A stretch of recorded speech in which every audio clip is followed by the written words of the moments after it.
Here in Puerto Vallarta, you live your life outside. Winter is dazzling clear, and I live keeping, like the old Irish say, when you become old, move to the sea. That is the way old wounds become scars, and spirit is renewed. I have lived many lives, and I envy the man that has just one. With one job, only one wife, in one country, under an only God. I have lost the trend of the years, and many of my friends are dead. I count the ones still alive and the ones who are gone, like a pirate counts his booty at the end of a long journey.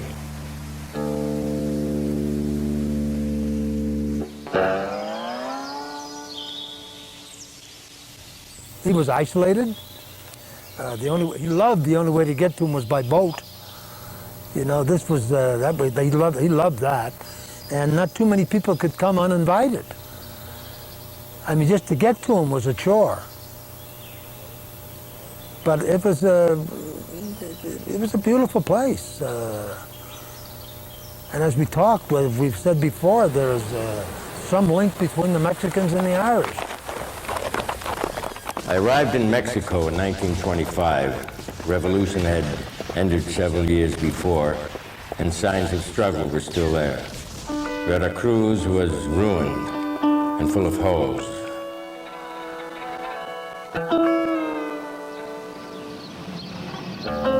Well, I suppose because it's a magical country and it has a great deal of texture and color to draw upon.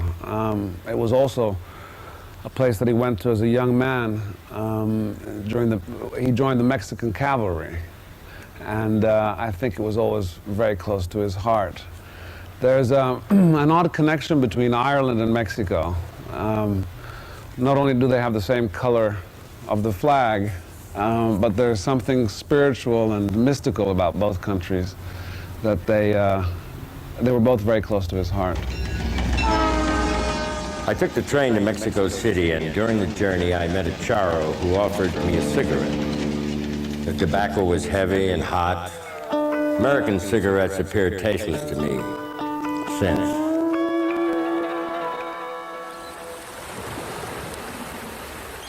John loved Mexico with all of his heart.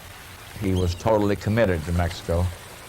In no way can you term John racist. He loved everybody, but he had a special affinity for Mexico, and I think that is borne out by his years of dedication and service to, and for example, John Wayne used Mexicans as peasants, and he put them down. John Huston used Mexicans as people. In Mexico City, I lived in a former hacienda turned into the Geneva Hotel. The one in charge was a Miss Porter, a great bullfighter fan, and she showed me all the secrets about bullfighting.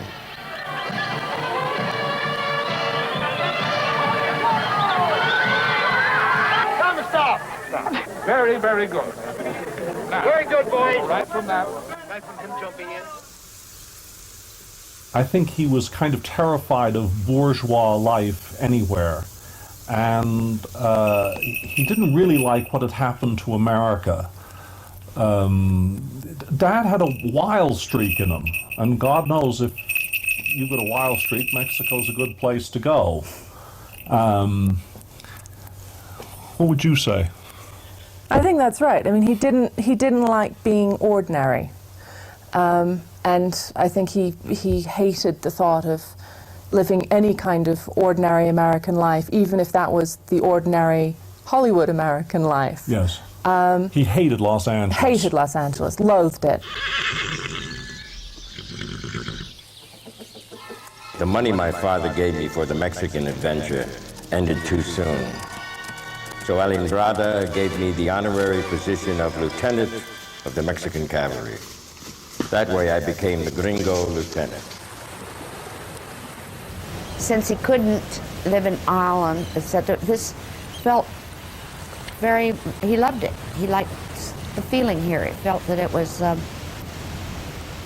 all the things he liked about Ireland, he liked about Mexico. But you know, he was in Mexico first, because you know he spent a lot of his youth here with Mexican cavalry and stuff. And I think there's another similarity, which in both cases you have a poor Catholic country that is close to a rich, essentially Protestant country. And the same remarks that the English make about the Irish, the Americans make about Mexicans.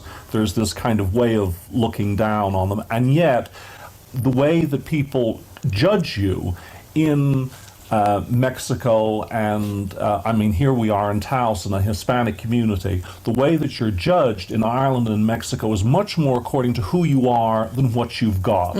In an American, in a bourgeois society, it's whether you're driving a BMW or a Mercedes, whereas in Mexico, people really appreciated Dad for the flavor of the man himself. And that was the way the Irish people embraced him as well. Some things that I lived through in that Mexican adventure were included later in the Treasure of Sierra Madre.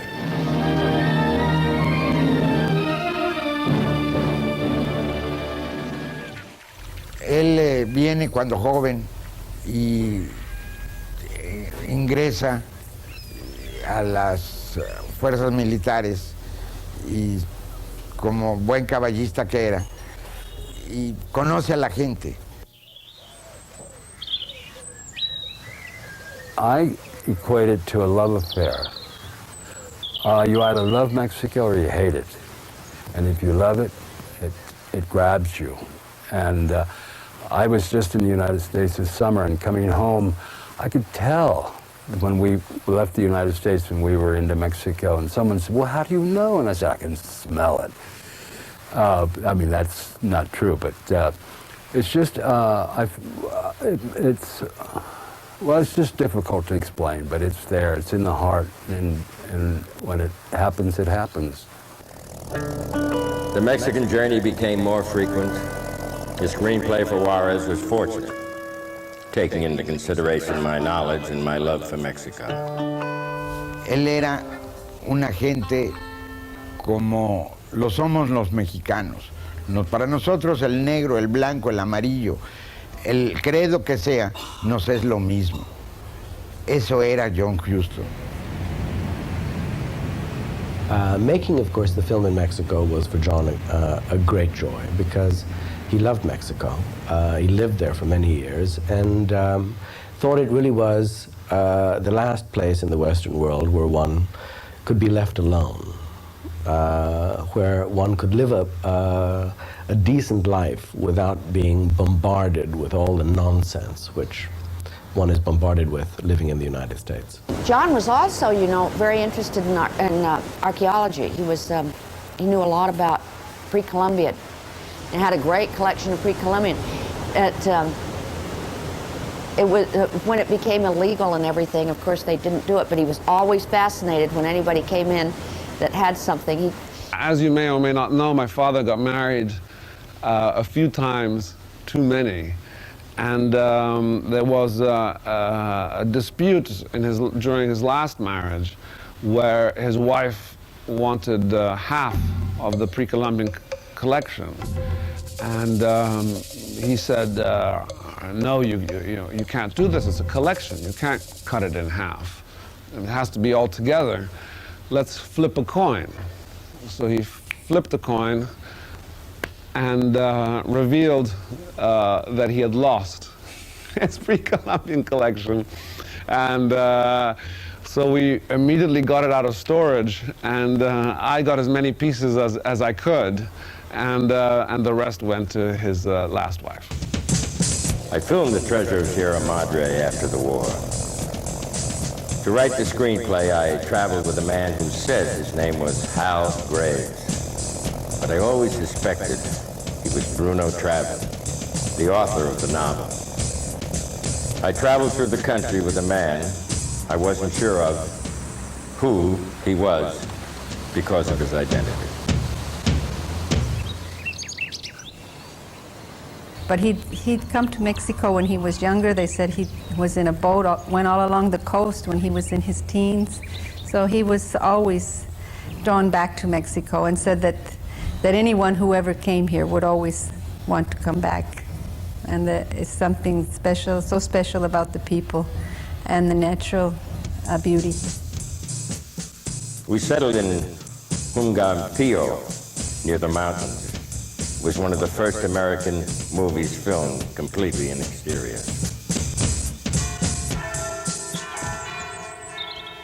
John loved Mexico. This was his home. He loved Las Caletas. He really loved it here. He gave up any possessions and everything he had in the United States and came down here to more or less retire, particularly after this very tough surgery.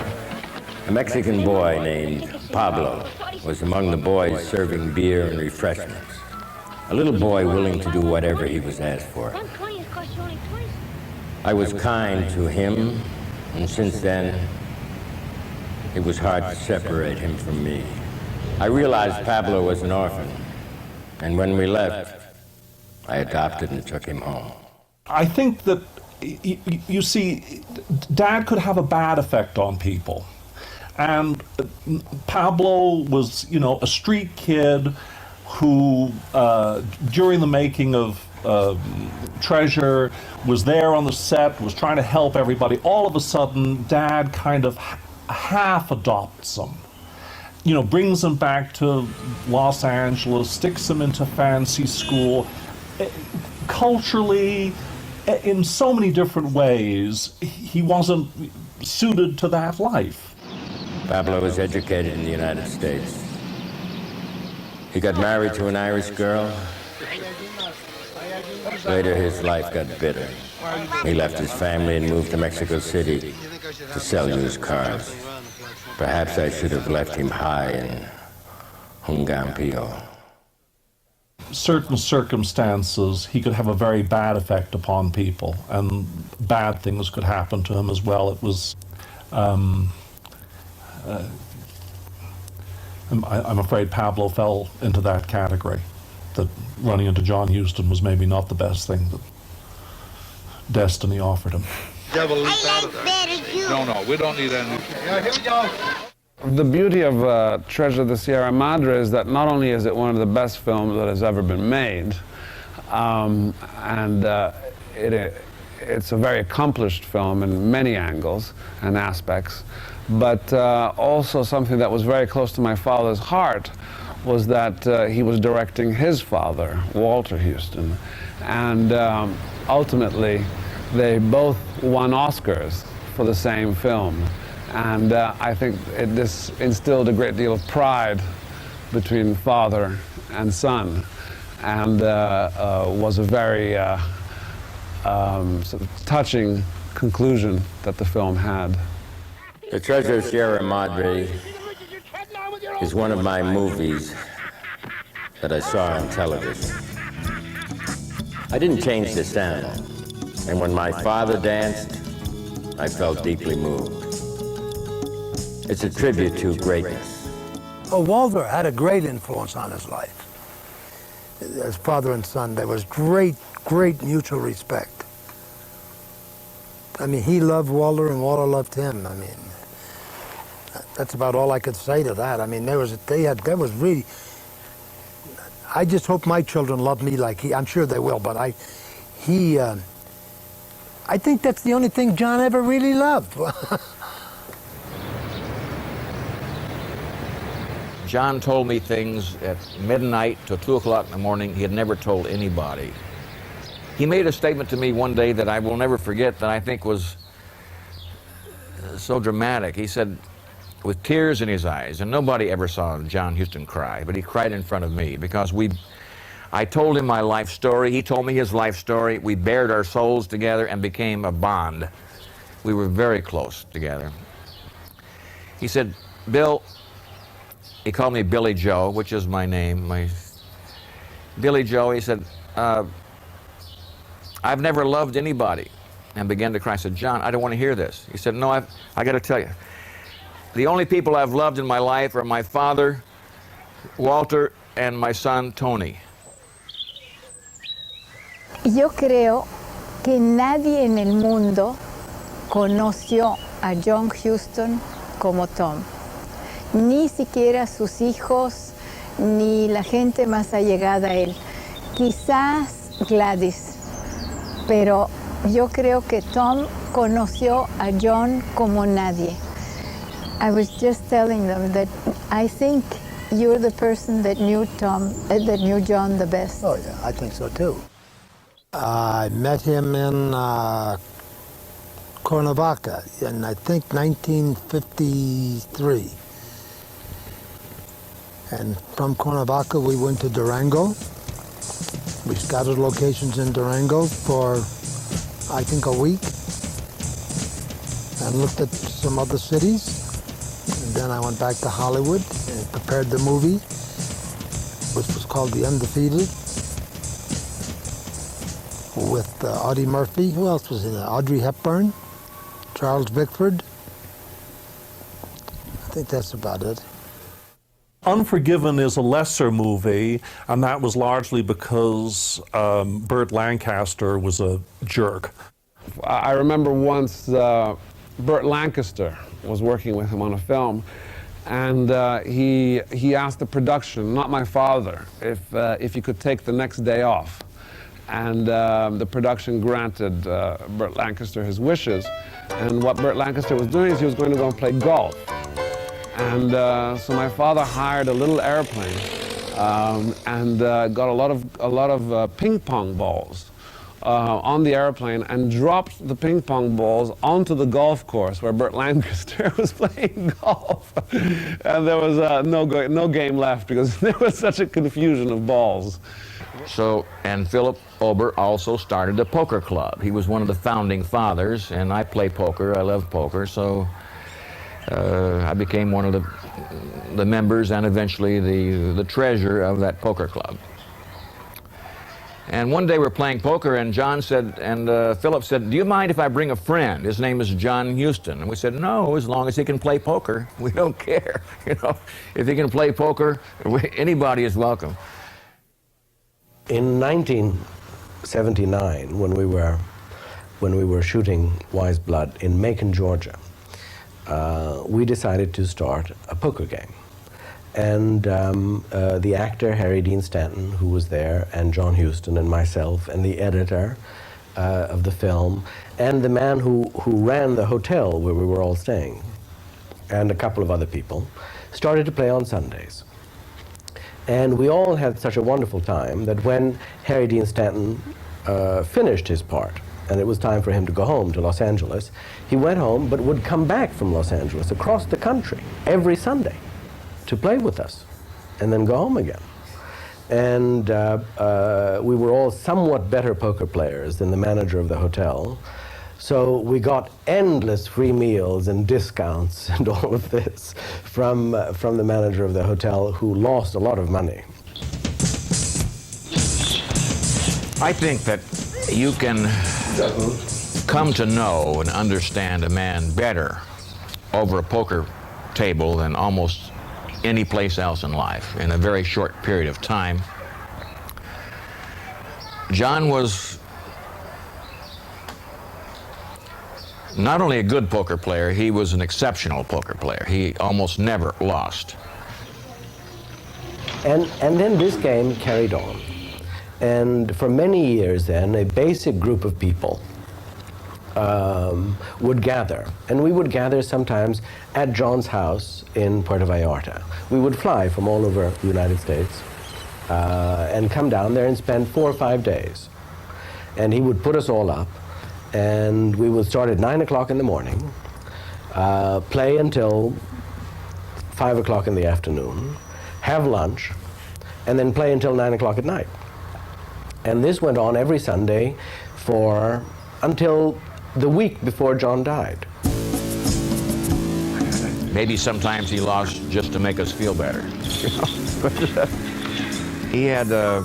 He's what we call a merciless poker player, because he will be charming you and chatting with you and talking, and all the time he's watching, which is what made him a good film director. John had almost total recall.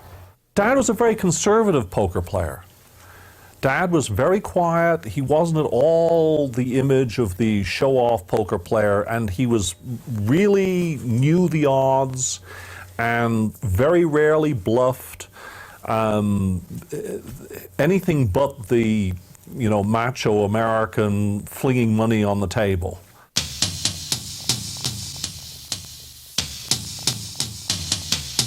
Y nuestra relación empezó muy rápido porque hubo muchas cosas que teníamos en común, ¿no?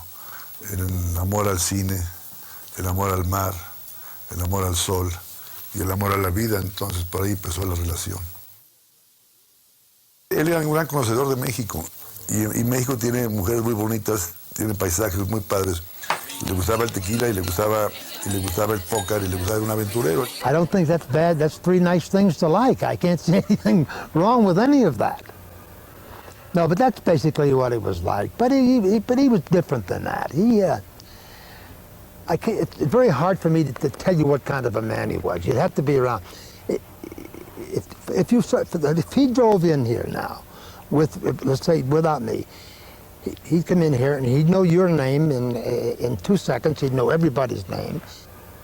But he was a very kind man, extremely kind, and very, very helpful. And I don't think that I have never been in a country with John that the people didn't love him.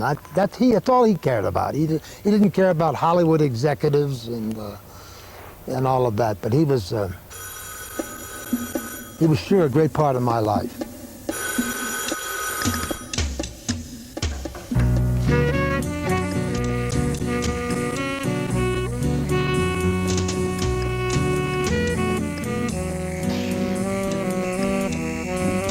Pues México le ofreció aventuras de todo tipo.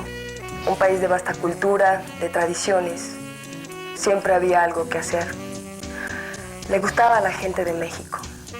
Y por supuesto, yo vivía ahí. I met the Mexican architect Guillermo Wolf in Los Angeles. I was looking for a place to shoot the exteriors of the Night of the Iguana, and he insisted I get to know Miss Maloya. A John Huston yo lo conocí en México en 2 ocasiones antes de la película. En casa del Indio Fernández, que yo tenía cierta amistad, y él era muy amigo también del Indio Fernández. Y muy buena relación. A John le gustaba mucho jugar, la jugada, y a mí también. Entonces jugábamos mucho bagamón, o jugábamos dominó, o póker. Entonces hicimos buena amistad. Y yo lo dejé de ver a él hasta 1958 más o menos. En un viaje que hice en 1962 a Los Ángeles, tenía yo un compadre que era, se llamaba Cy Bartlett, era productor de cine, una gente muy bien relacionada. Yo llegaba siempre a su casa y una noche estaba yo ahí con él, de repente llegó John Huston a saludarlo a él, era muy amigo de él, ya habían hecho alguna película juntos. Y ya lo vio, lo vi, y me dijo, ¿qué hubo? ¿Cómo estás? Y grandes abrazos, lo que sea. Entonces me preguntó, bueno, Guillermo, ¿dónde vives ahora? Le digo, en Puerto Vallarta. Me dice, ¿dónde queda? Pues mira, está en el Pacífico, abajo de Mazatlán, etcétera. Ya le expliqué. Entonces me dice John Huston, oye, tengo 2 semanas de vacaciones. ¿Por qué no me invitas? Sí, le digo, ándale, vente.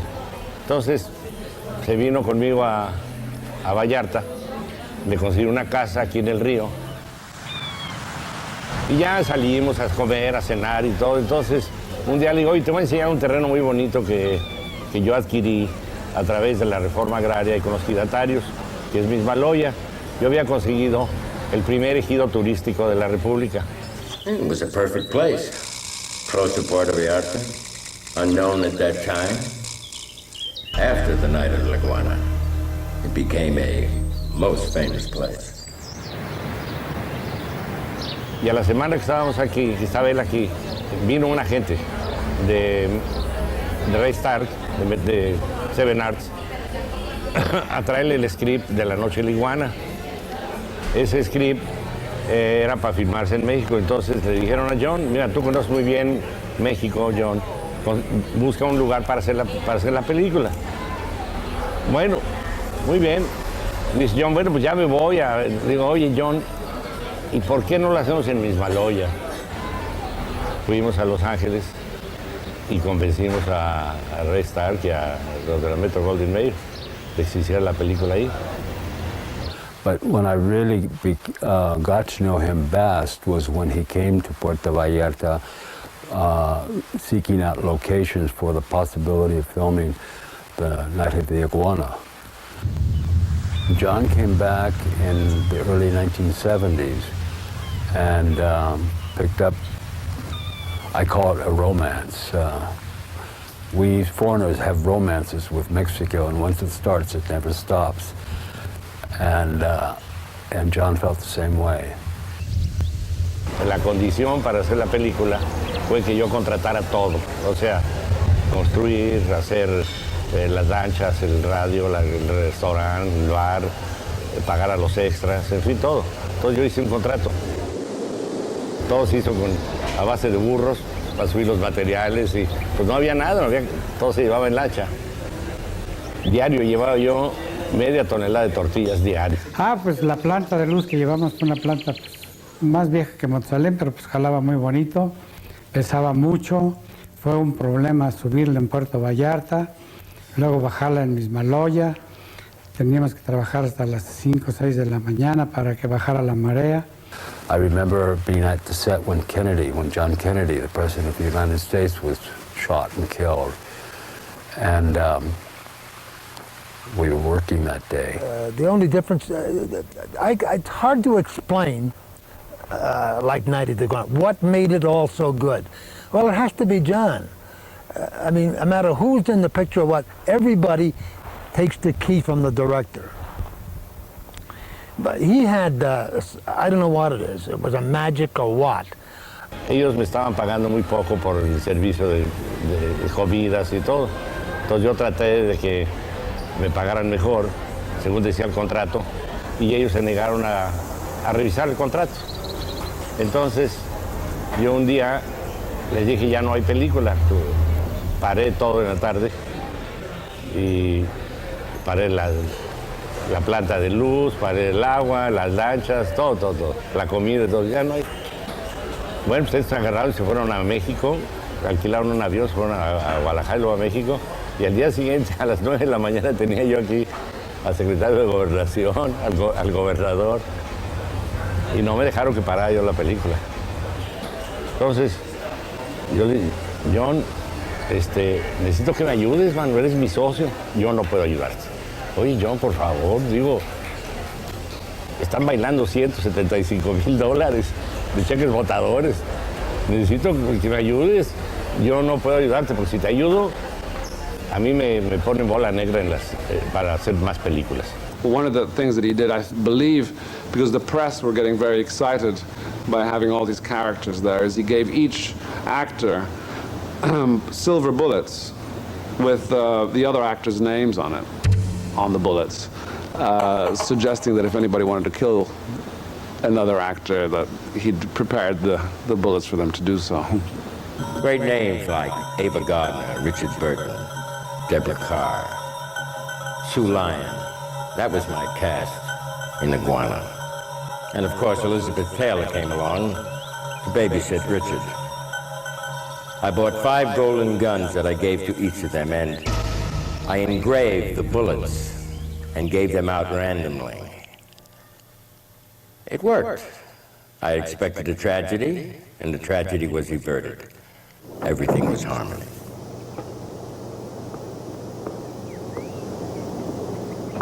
Oh, very good. I told you that there was a total harmony on the picture. The only time the harmony was disrupted is when I broke my back. We had already filmed a great deal of the movie. We finished at 4 in the morning. The company got separated on their way back. I was walking down the hill. I heard a loud crash followed by a scream. I ran over there. and saw Tom Shaw, my assistant director, and his assistant, Terry Morse, lying amongst rocks and boulders below the broken balcony. Tom suffered a broken back.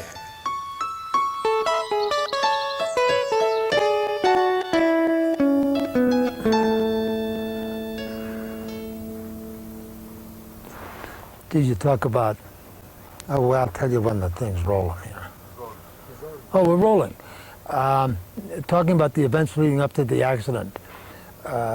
We had a night call, I forget the day, but that particular evening.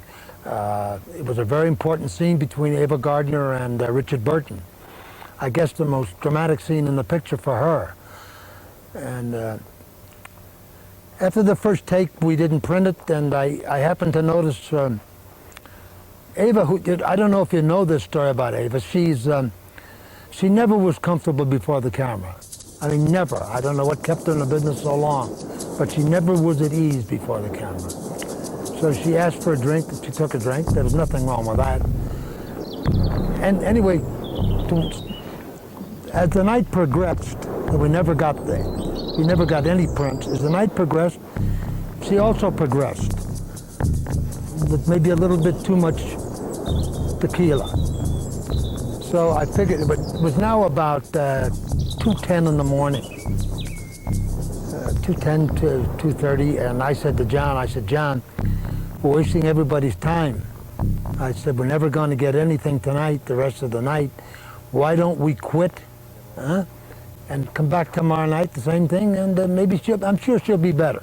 At least we've got all this heavy drama out of her. It was a very difficult scene for her.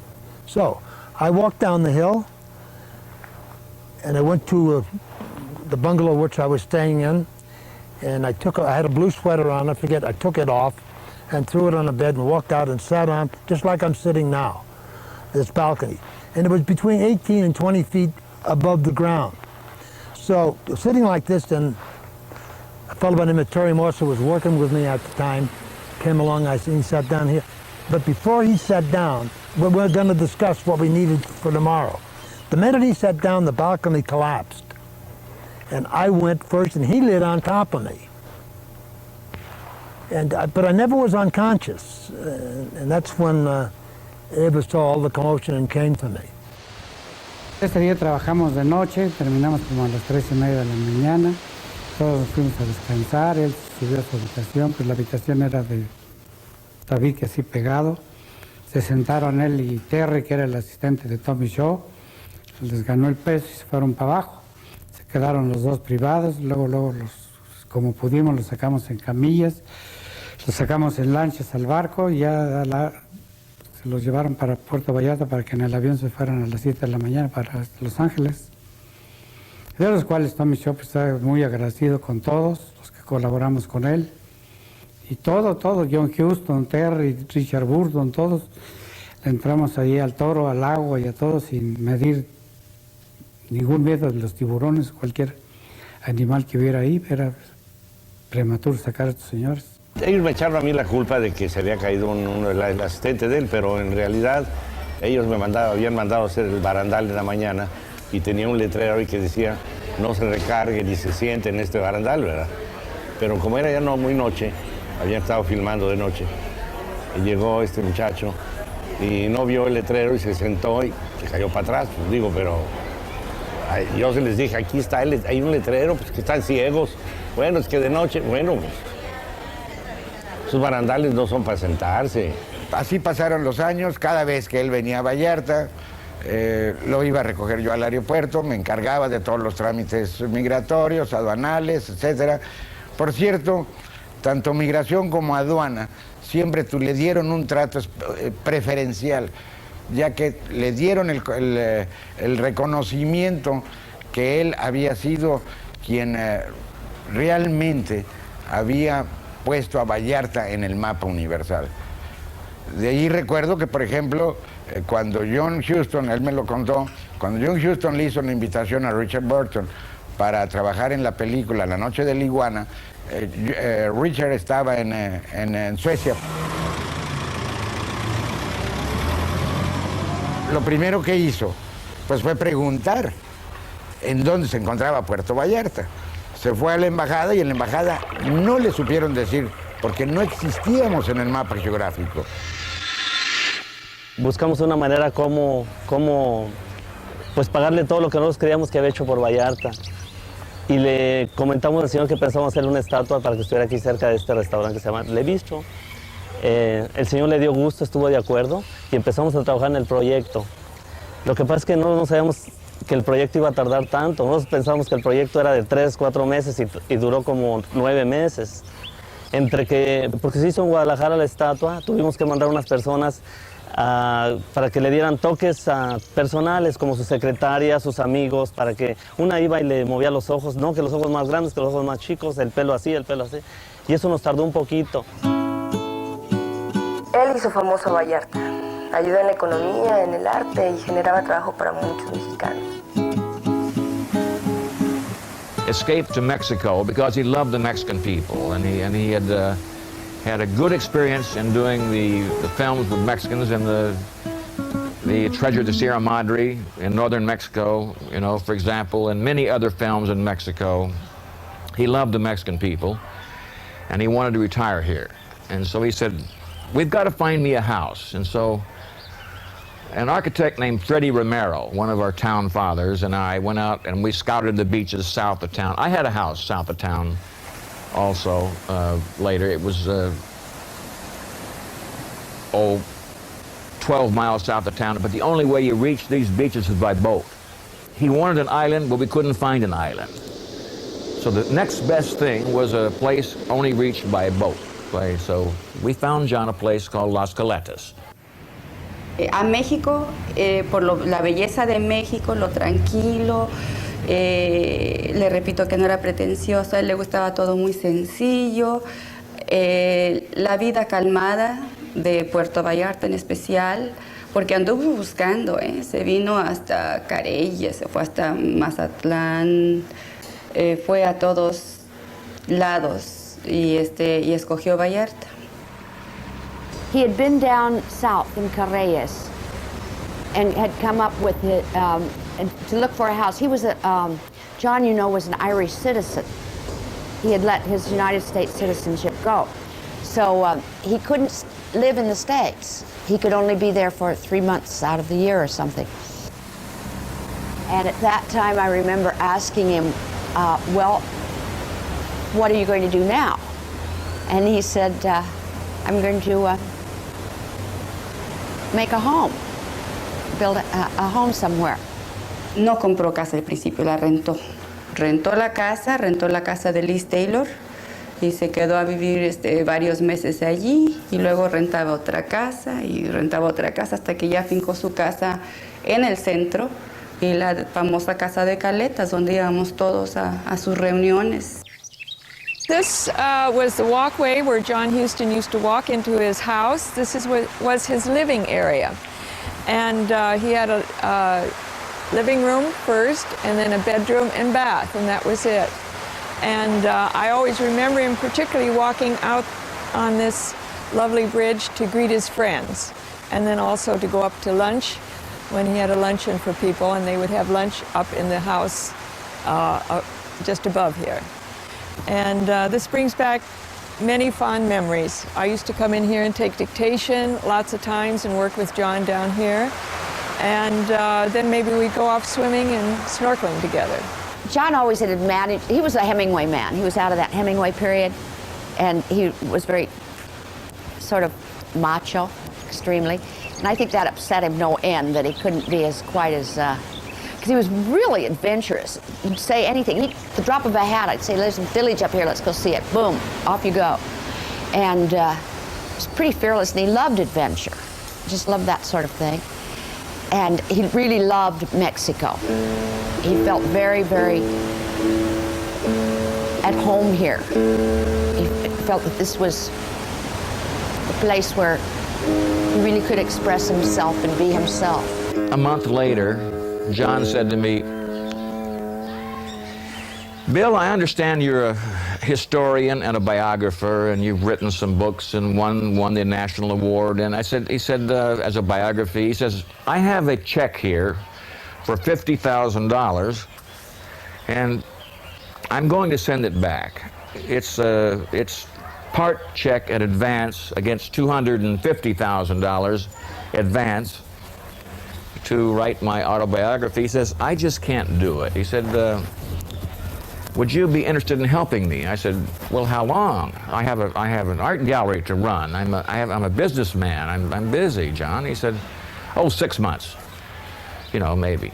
I said, well, yeah, for that kind of money, I'll work 6 months. So I discovered that John had bought a yacht called the Tranquilizer, and his idea was that he and I would go on this yacht. And we would sit out there on the ocean, quiet, away from everybody, and we would just talk. He was a master. I was a little disappointed in the book that he wrote because he'd given me a book to read by a German on the life of Van Gogh. It was a very sensitive, beautiful book, almost poetry to read. And I thought for sure this was how he was going to write his book. But when the book came out, it was all about people and about things that he did, but not about his creative process. We would work sometimes from 10 o'clock in the morning till 12 or 2 o'clock in the morning. We worked very hard for years. But one of the stories in the book was about John when he was filming the Treasure of the Sierra Madre. And John had an experience which I recorded in the book. A gay Catholic priest approached him and tried to put the make on him, and John, it was a funny story. But unfortunately, the editors in Alfred Economic, one man was gay and the other was an uptight Catholic, so the first story they cut was this story.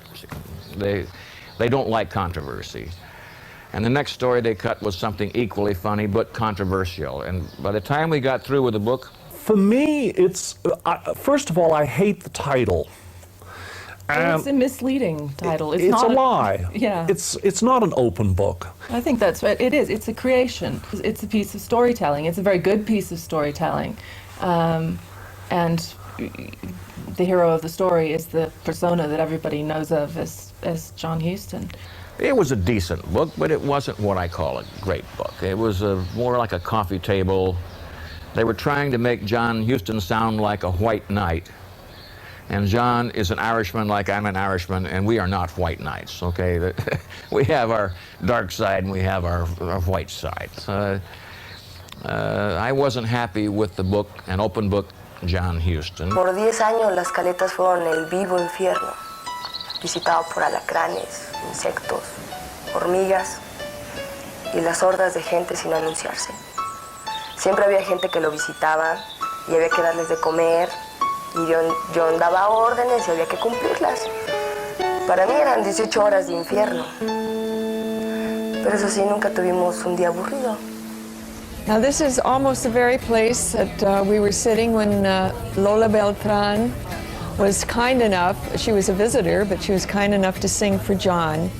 And he asked her for La Paloma Blanca, and I'll never forget. It was such a lovely, lovely time, and to listen to Lola Beltran sing just for us was such a wonderful treat. I was just so privileged to be here. Archie did some wonderful meals for these poker parties, and John loved the food and said, Archie, I want you to be my chef in Playa Caletas. Of Archie's walk, he was so close to John, he was his cook, and at that time Archie lived out in Quimisto. And so I would always, people would come at the last minute and I'd have to call Archie on the radio. We'd call him, we were conversing on the radio. I'd say, Archie, I'm sorry, we're going to have 10 people today.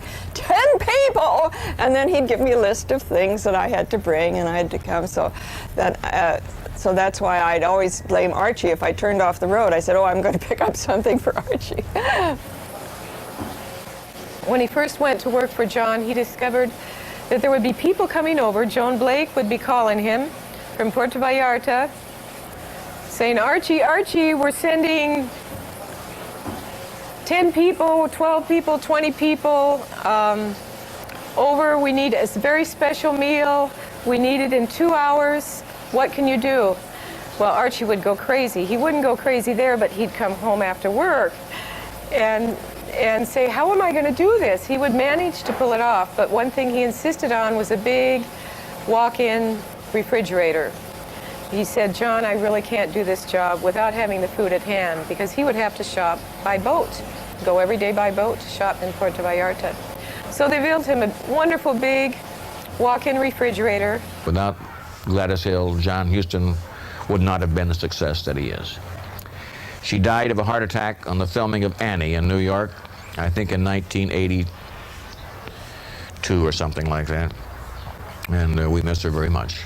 Charming lady. Gladys Hill was, well, she was with him forever. And she was really the other side of John, you know. She took care of all the details, the responsible part.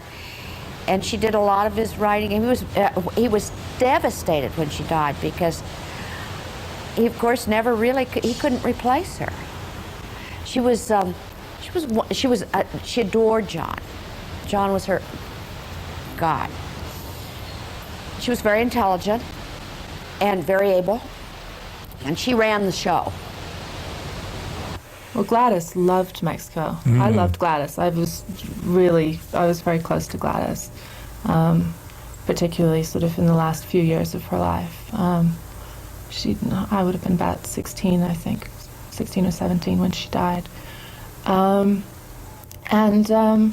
She was very kind of proper. She didn't give much away. She was very kind of reserved and so on the outside, but she was really very warm, very kind of generous, spirited. Jerry Preston went on to become a serious problem. Gladys Hill came to me one day and says, Bill, Jerry Preston has convinced John to set up a backgammon tournament, and he's going to name it the John Huston International Mexican Backgammon Tournament. He says, if it comes out that this crook is behind this and he's going to steal money, John Huston will lose credibility around the world. He says, we can't allow this to happen. You've got to help me. This man is, he said, I've been paying out $2,000 a week. And fue un éxito el torneo en el hotel, que fue también la sede principal, fue en el Posada Vallarta. Entonces, mencionan que es el torneo que, digo, es el evento en el cual más bebida alcohólica han vendido de clase, champaña, whisky, etc. He taught me one thing, not exactly about poker, but about gambling, because he taught me backgammon, and I was quite good at backgammon, and he wanted to enter me in the national backgammon competition in Las Vegas, and so on. Then you'd be the greatest backgammon player. Then I would have been the greatest backgammon, but in fact, I'm not. Los amigos de John están en Francia o Nueva York.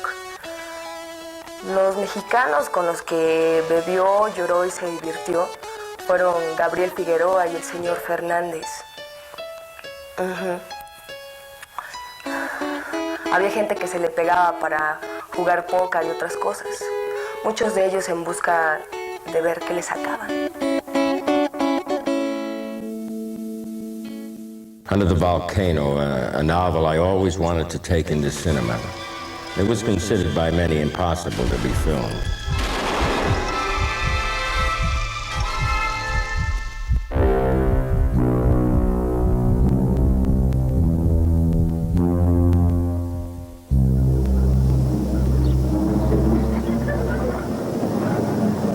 Mr. Huston,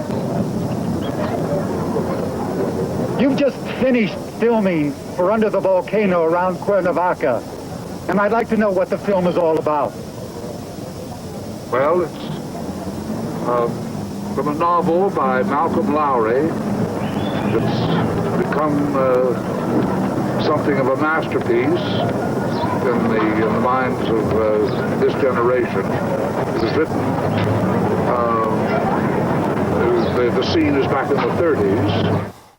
I think John's interest in the Lowry novel, I first started talking to him about it in 19 79, because Richard Burton, who was a neighbor of his in Puerto Vallarta, had been very keen for many years to play the part of the consul in Lowry's novel, in Under the Volcano.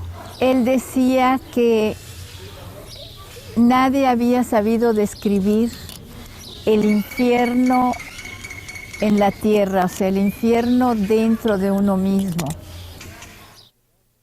John's principal interest in the novel, I think, was his interest in the consul, in the character of the consul, in the character of a man who, by drinking and in drinking, became clear, you know, who became almost divinely clear-headed when he was truly drunk.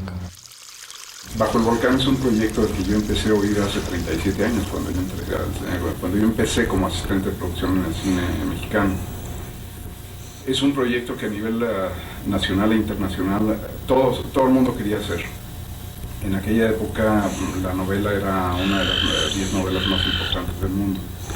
Y Gabriel Figueroa, que finalmente la fotografió con su amigo John Huston, dirigiéndola, fue el que me empezó a platicar desde aquellas épocas. This beautiful house was the home of Albert Finney in the film Under the Volcano. We are now walking towards the bedroom where we will play a 7-page scene all in one shot, no cuts. I know of no other director in Hollywood or the world that would have done this without any coverage of the scene. We made one shot, which I am now demonstrating to you, and that was it. I am now entering the bedroom of Jacqueline and Albert Finney. My assistant director, Tom Shaw, was like a Marine sergeant. He had a great capacity to give orders without offending people. Tom Shaw was the best I had. Well, I can speak for, I'm sure I speak for John Huston when I say that it was the best association in our lives. I don't think I've ever worked with a man like Gabby. He was not only a wonderful photographer and I think the best, he did make the best black and white ever made called The Pearl. He's done many wonderful things. But besides being just a great cameraman, he was a great human being. Y me dice, John, sígueme por favor, quiero tener una junta contigo y con todos los de producción de la película. Nos vamos a casa del señor Conner, por cual donde estaba viviendo Huston, y en una junta me da el guión y me dice, Hugo, a mí no me gustó el casting que habían programado para mí. Tú que conoces a todos mis amigos mexicanos y conoces a toda la gente que yo conozco y que quiero, yo quiero que tú hagas el casting de la película y que tú me hagas las sugerencias. Leo el guión y había desde un enanito que yo sugería al buen Tuntún. Había el jefe de la cantina, que era un hombre peligroso y mexicano. Entonces le sugería al Indio Fernández. Entonces me dijo, qué bueno que te acordaste de mis amigos. Entonces fue cuando yo me di cuenta que eran muy amigos él y el Indio, ¿no? Que ya tenía una amistad muy fuerte. Le sugería a Katy para que fuera el personaje que que Katy hizo, a Carlos Riquelme para que fuera el dueño del cine. Sugería a Nacho López Tarso para que fuera el doctor.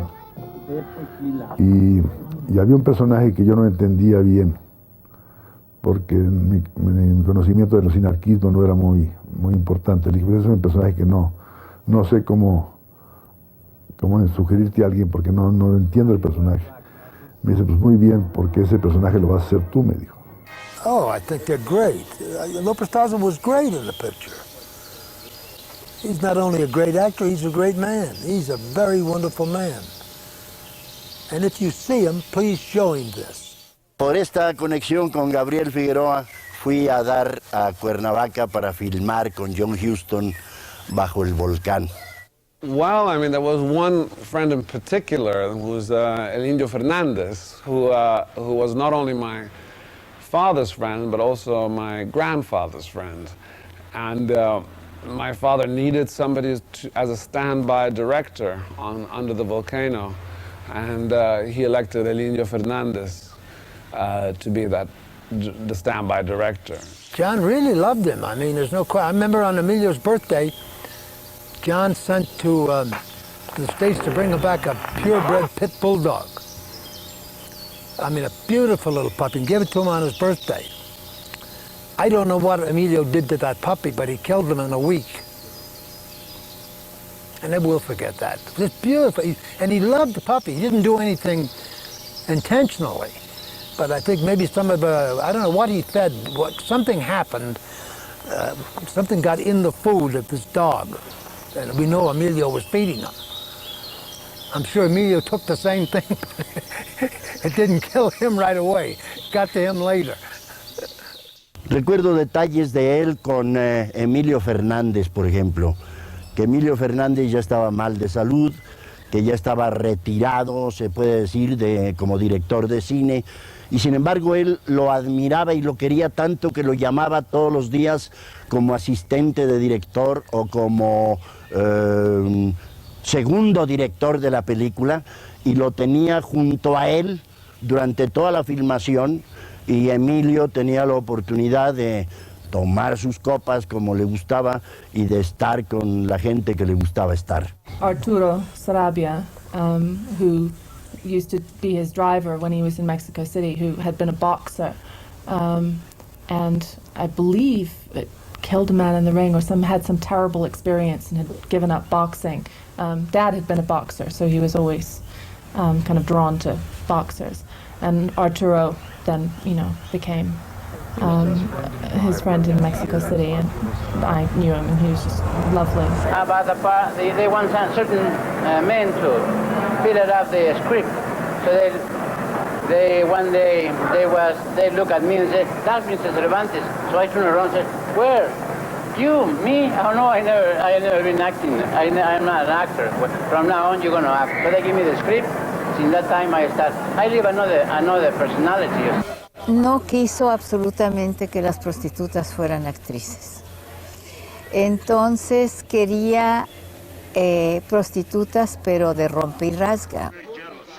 Entonces pidió que se las trajeran, que iba a comer con ellas, solo él con ellas, en el hotel, en el Racket Club, cosa que casi infartó al gerente. Se les encargó a los alemanes que contrataran un autobús en México y que se treparan a estas mujeres, que además no eran todas de una sola casa, eran de 2 o 3 diferentes casas. In order to effect this scene, we needed to have, we needed to find a number of ladies that would play prostitutes, and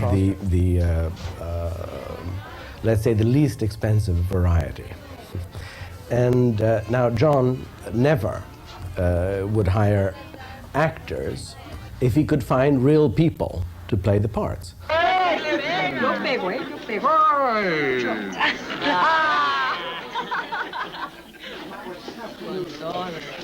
Tom Shaw, previsor como siempre, había citado el camión como 1 hora, hora y media antes de Huston, para que ya cuando Huston llegara estuviera todo. Bueno, pues Huston llegó y el camión no llegaba. Y finalmente, con un retraso como de 1 hora y media casi, llegó el camión. Y entonces Tom Shaw, hecho un energúmeno, ¿no?, preguntó que qué pasaba, que qué había sucedido, por qué.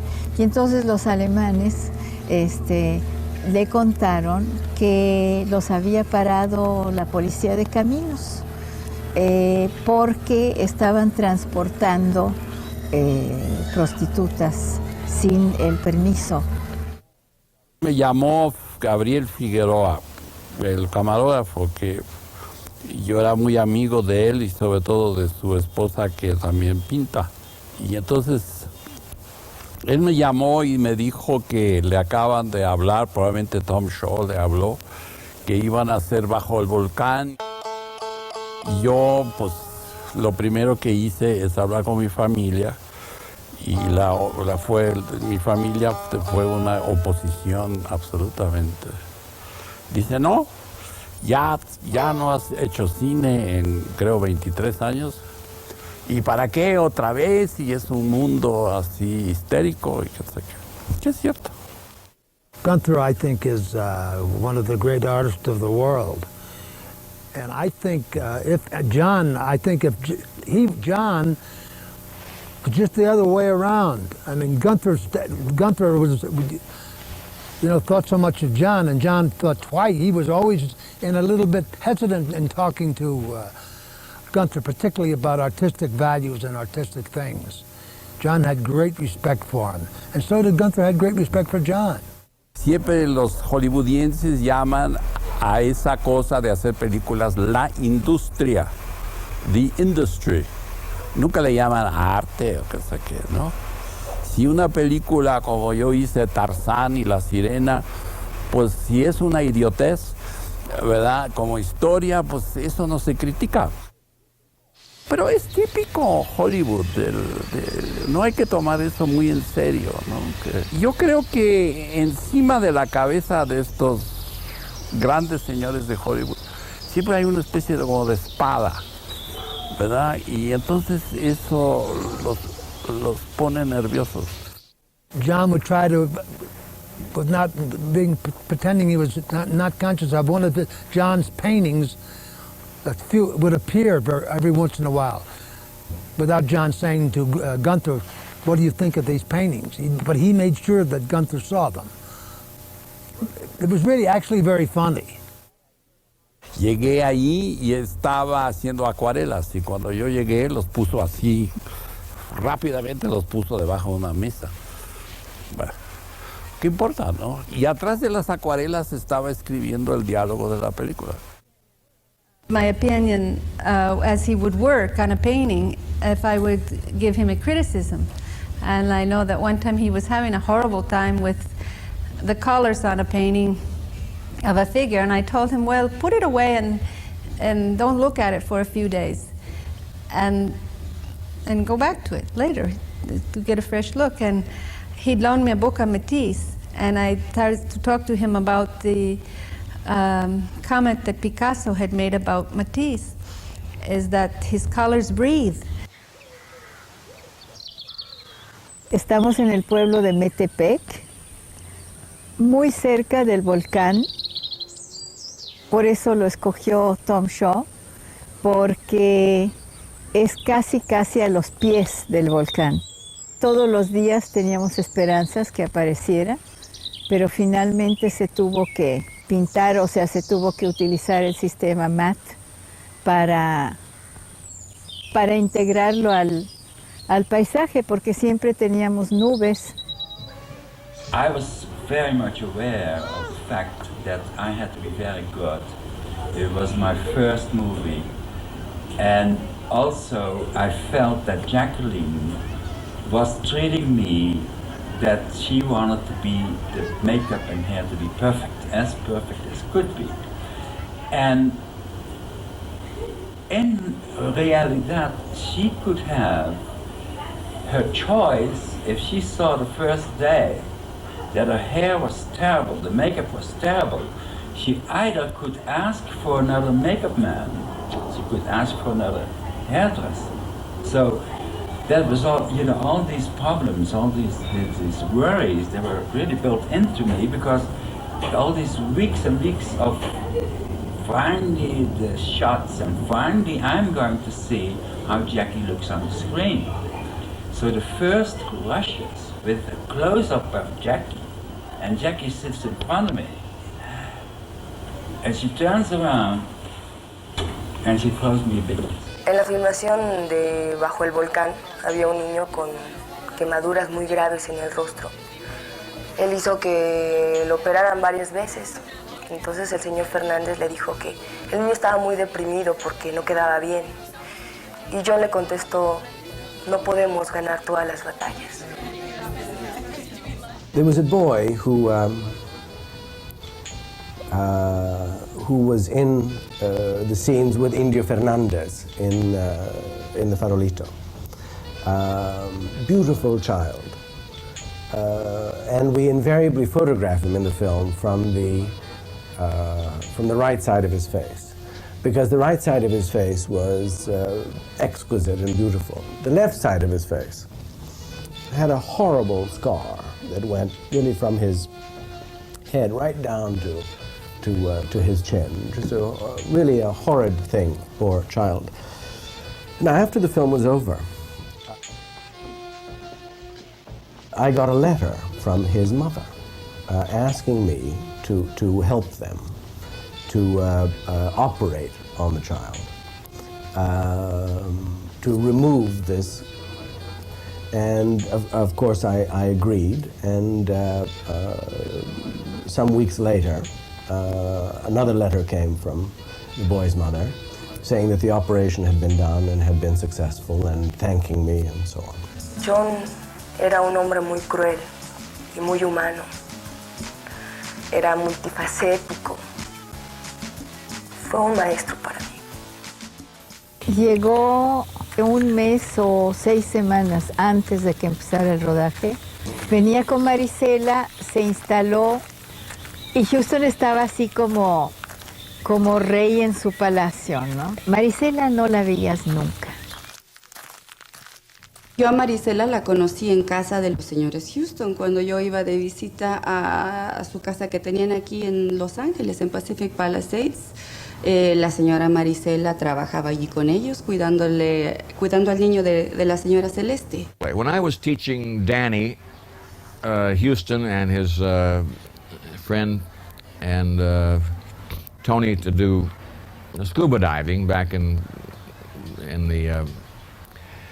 the Burton house, Burton pool, I noticed a maid that spent an unusual amount of time with John Huston, and the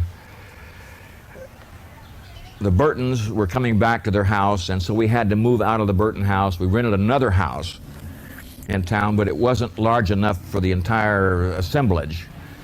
So John stayed alone in the house until the Burtons moved in with the maid. And I noticed that John was playing hanky-panky. There was something going on with the maid, but I didn't think much about it. You know, he's a grown man and he can do what he wants. She was absolutely devoted to him, almost like a one-man dog. And when somebody is that devoted, it can create difficulties with other members of the family. I'm sorry that since Dad died, Maricela doesn't really stay much in contact with the rest of the family and seems to feel bitter about us. And yet she inherited more of my father's estate than anybody. Gladys Hill came to me and says, Bill, I have the problem with Jerry Preston, but I have the problem with the maid. I said, I can't control her. She's demanding money for her personal use. And En la Navidad del 86, él me ofreció una esmeralda de una joyería muy conocida en Nueva York. Y se la devolví. Le dije que de donde yo venía era un lugar muy humilde, donde no se acostumbraban esas cosas. Me preguntó si había algo que me hiciera feliz. Y yo le contesté que con un abrazo. Y pues devolvió la joya con mucha pena y me dijo que yo ocupaba un lugar muy especial para él. at that point, the maid, who I had become the Malinche of John Huston, like Cortez had his Malinche, who came from nothing and came up from a peasant background into royalty and suddenly saw a way to become the Empress of Mexico. I think the maid had an idea. Through John Huston, she could control him and become the Empress of his empire. To live the wild life gives you strength for the last years. Here in Caletas, Marisela takes great care that everything works out well. Even me. Nothing will be the same without her. John appreciated women. He was attracted to them. No, I don't think he wasn't. He definitely was a little bit of a male chauvinist. Maca Strauss, que era uno de sus grandes amores, que vivía aquí en Cuernavaca. Chernichev era su apellido de soltera. Listen to this story about John Huston. Maybe this was what you were talking about. I'm not sure whether it was on the picture he died or it was here in Mexico. I think it was his birthday or something. He invites every woman he's ever married to, and all of the girls that at one time in their life had an affair with him. And that's a strong list. And they'd all come. I would never understand it. I used to talk to them. I'd say, why do you all come to these parties? Well, we like the old bastards, what they'd say. But they'd all come. You'd have to watch. But I'll tell you the main reason he did that. He wanted them to get upset with one another. Then he would thoroughly enjoy watching them argue. But I think they were on to that, so they never argued much. But he did that all the time. He always wanted to get two people that don't like each other together. Antes de marchar al lugar donde falleciera, me llevó a una premiere de Los Muertos. Fue su última película. Cuando vi la dedicatoria, no pude resistirlo. Me salí del teatro. Era una forma de decirme cuánto me quería y al mismo tiempo de decirme adiós. Él nunca hizo esto por nadie. Jack Nicholson me dijo que era una carta de amor y dijo mis respetos para ti y para John. But it really was his dream to die in the Mexican jungle. Yeah, I mean, when he got Puerto Vallarta, he didn't like the idea of being kept alive on life support systems in hospital.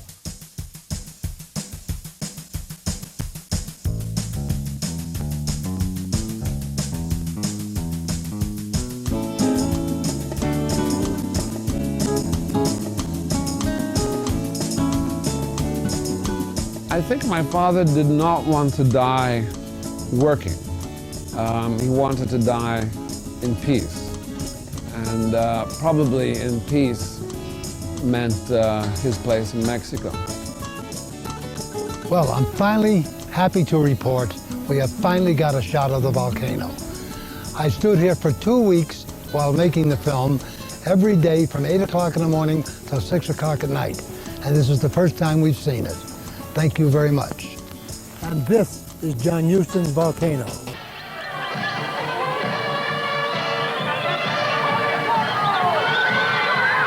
Come and stop. Very, very good.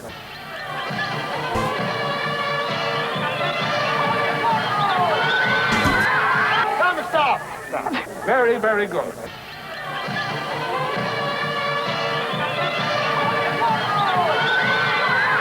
Come and stop. Very, very good.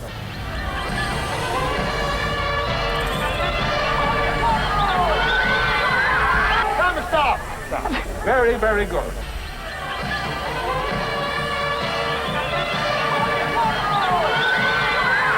Come and stop. Very, very good.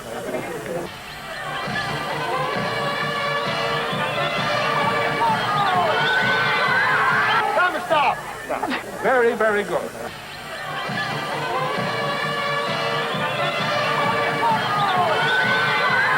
Come and stop.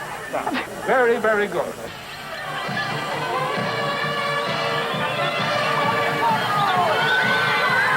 Come and stop. Very, very good.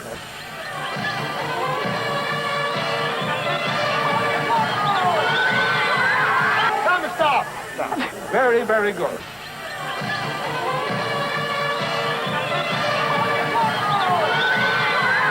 Come and stop. Very, very good.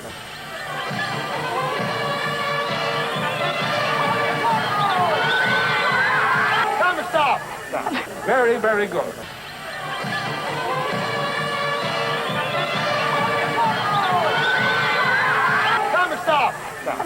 Very, very good.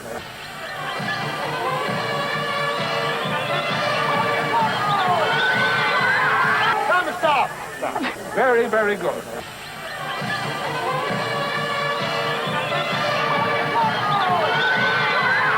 Come, stop. Stop. Very, very good.